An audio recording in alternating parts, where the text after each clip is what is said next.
Shqipëria po përparon sërish në rrugtimin drejt Bashkimit Evropian, teksa e mërkura do të sjellë detyra të reja shtëpie për vendin tonë. Me dakordsinë e Këshillit të BE, në konferencën ndërqeveritare pritet që të hapet grup kapitulli i tretë, konkurrueshmëria dhe rritja gjithëpërfshirëse. Por çfarë përfshin?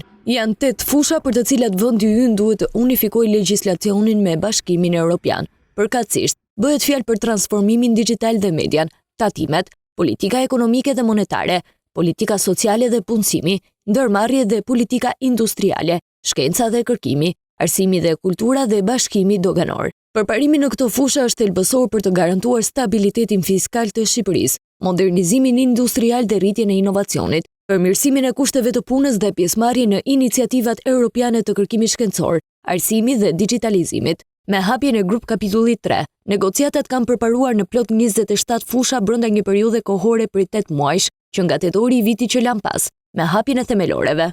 Gjithashtu, grup kapitujt të tjerë të hapur janë marrëdhëniet me jashtë dhe tregu i brendshëm. Më herët kryeministri Edi Rama është shprehur optimist se vendi ynë do të mbyllë negociatat në vitin 2027, duke cilësuar si një kohë rekord, dhe se brenda vitit 2030 ne do të jemi pjesë e familjes europiane.